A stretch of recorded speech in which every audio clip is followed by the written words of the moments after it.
Hello friends, नमस्कार। मैं हूं उमाकांत पंड्या। आज हम सॉल्व करने जा रहे हैं प्रश्नावली 8.2 का क्वेश्चन नंबर 3। आइए देखते हैं क्वेश्चन नंबर 3 में हमें क्या दे रखा है। यदि tan a प्लस बी बराबर √3 और tan a माइनस बी बराबर 1/√3 तो a और b का मान ज्ञात कीजिए। यहां पर हमें दो समीकरण दिए गए हैं, ये पहला समीकरण और ये दूसरा समीकरण। इस समीकरण के माध्यम से हमें ए और बी के मान निकालने हैं। जब आप ए और बी के मान निकालोगे तो वो मान कैसे होंगे वो दिखाती है ये आपकी लाइन। इसको आपको पढ़ने आना चाहिए कि क्या लिखा हुआ। ये मान जो ए और बी का आएगा वो कैसा आएगा वो बताएगी ये वाली लाइन। क्या लिखा है यहाँ? ए प्लस बी। यहाँ ए और बी का जो मान आएगा वो 0 डिग्री से अधिक आएगा, परंतु 90 डिग्री से ए प्लस बी का मान कम आएगा। ये बताता है ये सिंबल। साथ में नीचे वाला सिंबल इस प्रकार की जो लाइन कर रखी है, इसका मतलब है या फिर ए प्लस बी का मान है वो 90 डिग्री के बराबर होगा। ये तीसरी लाइन में क्या लिख रखा है? ए बड़ा है बी से, ए का मान बी से बड़ा होगा। बस यही लिख रखा है इसके अंदर कि इसका आंसर किस प्रकार के से आएगा। अब इस सवाल को हम करते हैं यहां पर हल। तो यहां पर जो पहली इक्वेशन या समीकरण हमें दे रखा है वो क्या दे रखा है? tan a प्लस बी बराबर √3। फिर लिखेंगे tan a प्लस बी बराबर, अब √3 की जगह हमें डिग्री लिखनी है, यानी कि हमें tan का यह त्रिकोणमितीय अनुपात दिया गया है और ये tan का कौन सी डिग्री का त्रिकोणमितीय अनुपात है वो लिखना है। तो हमें पता है √3 है, वो tan 60 डिग्री का त्रिकोणमितीय अनुपात है, इसलिए लिखेंगे हम tan 60 डिग्री। अब आगे कैसे हल करेंगे?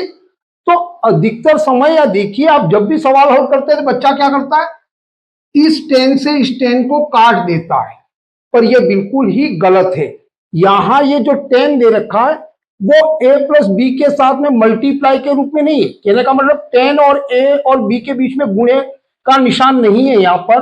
वैसे यहां पर भी tan और 60 डिग्री के बीच में गुणे का निशान नहीं है, यानी कि इस tan से ये tan कभी नहीं कटता। पर अधिकतर समय अध्यापक भी यही करते हैं कि इस tan से इस tan को काट देते हैं, तो ये बात बिल्कुल ही आपकी गलत है। तो फिर इसको सॉल्व कैसे करेंगे? तो इसको समझिए, ये जो tan लिख रखा है ये भी tan है, ये 60 डिग्री थी, ये कितना होगा? a plus b. भाई बराबर का निशान है, यानी कि a प्लस बी जो है वो आपका 60 डिग्री के बराबर है, तभी तो बराबर होगा। ये भी tan 60 डिग्री हो जाएगा, a प्लस बी की जगह 60 डिग्री आ गया। तो अब ये क्या कह रहा है, ये जो 60 डिग्री आपको यहाँ टोटल दे रखा है, उसको यहाँ पर इसको टुकड़ों के रूप में दे रखा है बस। तो ये टुकड़े क्या कौन कौन से हैं जिसको जोड़ने से 60 डिग्री होगा वो हमें यहां दिखाना है। अब आप इस tan को और इस tan को बिना काटे कैसे हल करेंगे वो देखिए। यहां लिखिए, जब भी आप इसको हल करेंगे तो आप बराबर का निशान नहीं लगा करके कुछ इस प्रकार का निशान लगाएंगे और यहां पर आप लिखेंगे a प्लस बी बराबर 60 डिग्री। अब दोनों जगह से tan हट चुका है। अब ऐसा कैसे कर सकते हैं? तो सामान्य सी बात से समझिए, जैसे आप हिंदी में पढ़ते हैं, जैसे लिखा हुआ है राम एक लड़का है, और दूसरा बात जब हम कहते हैं तो कहते हैं वह बहुत होशियार है, यानी कि अब की बार में हमने राम को हटा दिया। तो हमें पहले स्टेटमेंट से ये पता है कि वह शब्द का जो प्रयोग किया गया वो राम के लिए किया गया है।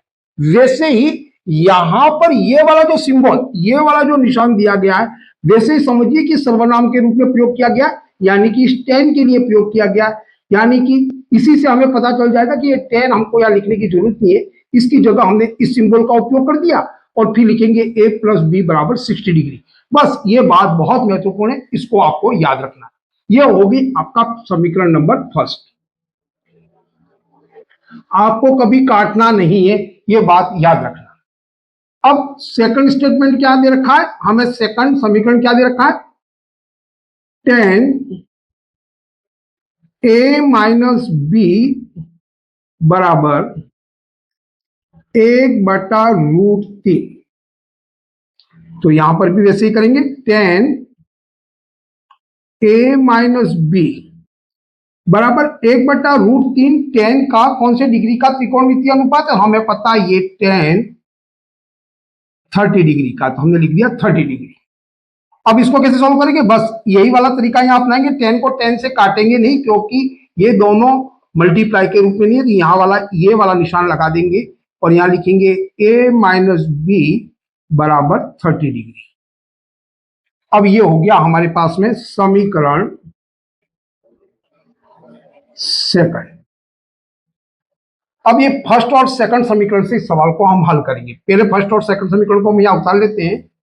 a प्लस बी बराबर हो गया 60 डिग्री और यहां हो गया a माइनस बी बराबर हो गया 30 डिग्री। ये हो गया हमारे पास में समीकरण फर्स्ट और ये हो गया समीकरण सेकंड। जब भी हमारे पास में इस प्रकार की इक्वेशन या समीकरण आता है तो इसको हम कैसे हल करते हैं, तो जब भी हमारे पास में दो चर आते हैं तो इस प्रकार के समीकरण को हल करने के लिए हम यहां पर विलोपन विधि या फिर प्रतिस्थापन विधि का प्रयोग करते हैं। हम यहां पर विलोपन विधि का प्रयोग करेंगे, यानी कि एक चर को यहां से हटा देंगे। अब कैसे हटाएंगे, तो इसको देखिए, हम यहां लिखेंगे समीकरण एक में 2 को जोड़ने पर, अब 1 और 2 को जोड़ेंगे तो क्या हो जाएगा, ये भी प्लस का ये भी प्लस का, यानी कि a और a कितना हो गया, ये हो गया 2a। पर यहां देखिए b प्लस का b माइनस का, यानी कि जोड़ने पर यह हो गया एक दूसरे से कट गया। और यहां देखिए यहां पर 60 डिग्री भी प्लस का और 30 डिग्री प्लस का, तो ये हो गया हमारे पास में 90 डिग्री। अब हमारे पास में आ गया 2a बराबर 90 डिग्री, तो a के बराबर में क्या हो जाएगा 90 डिग्री बटा 2, यानी a बराबर क्या हो गया 45 डिग्री। अब हमें यहां से a का मान प्राप्त हो चुका है। अब b का मान कैसे ज्ञात करेंगे, तो आप a का मान है वो दोनों समीकरणों में से किसी भी एक समीकरण में रख दीजिए। तो हम रख देते हैं पहले समीकरण में। तो पहला समीकरण क्या दे रखा है, a प्लस बी बराबर 60 डिग्री। अब लिखेंगे a का मान जो हमारे पास में आया है इसको इस समीकरण में रखेंगे, तो यहां लिखेंगे a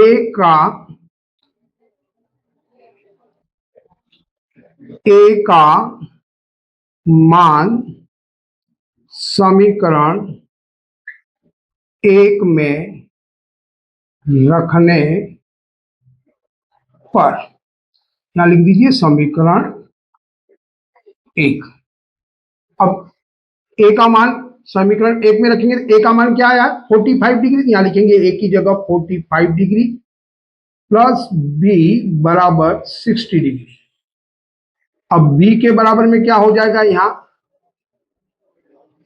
60 डिग्री और ये 45 डिग्री इधर आने पर ये हो जाएगा -45 डिग्री, यानी b बराबर आ गया 15 डिग्री। ये आ गया आपका b का मान। ये हो गया आपका a का मान, ये हो गया b का मान। तो यहां आंसर हो जाएगा a बराबर 45 डिग्री और b का मान हो गया 15 डिग्री। ये हो गया आपका आंसर। अब इससे मिला भी सकते हैं। यहां देखिए a प्लस बी का मान जो आया वो कितना आया, a प्लस बी बराबर आया 60 डिग्री, तो ये 0 डिग्री से अधिक है और 90 डिग्री से कम है। साथ में a बड़ा है b से, देखिए a का मान 45 डिग्री है और b का मान है वो 15 डिग्री है, यानी कि b का मान है वो a से छोटा है। ये मैंने अपनी तरफ से एक छोटा सा प्रयास किया है। यदि आपको अच्छा लगे तो इसे आप लाइक कीजिए, सब्सक्राइब कीजिए, साथ में कमेंट के माध्यम से जरूर बताइए कि ये प्रयास आपको कैसा लगा। जय हिंद, जय भारत।